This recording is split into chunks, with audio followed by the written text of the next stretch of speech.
General, this is a very difficult decision, controversial decision. Certainly, I wish the president wouldn't have picked September 11th as some kind of date to celebrate. It's not a good date in American history.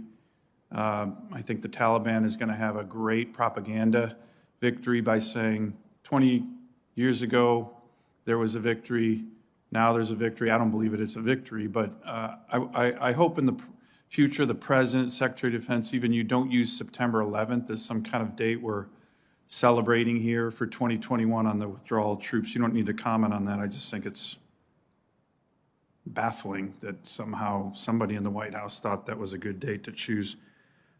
One thing that we're hearing, many of our bravest men and women fought, many died, sacrificed.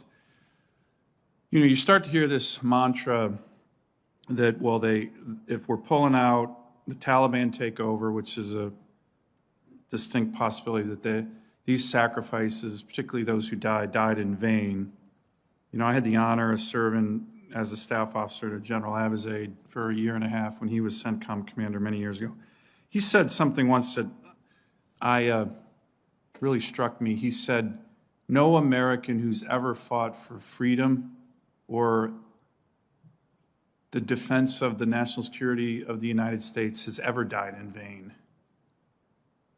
What would you say to the men and women who fought in Afghanistan, wounded, families who lost loved ones, about their sacrifice, even though we're leaving?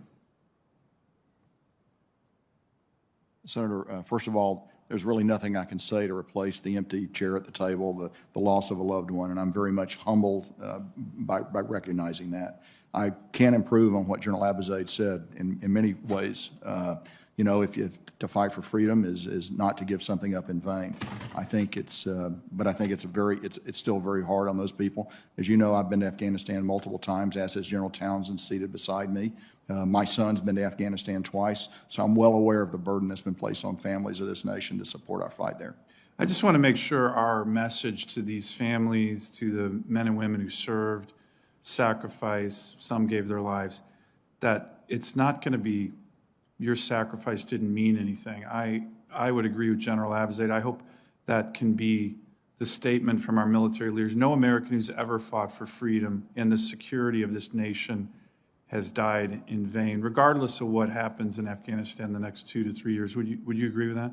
Senator, I would, certainly. Would you agree with that, General? Senator, I would, absolutely.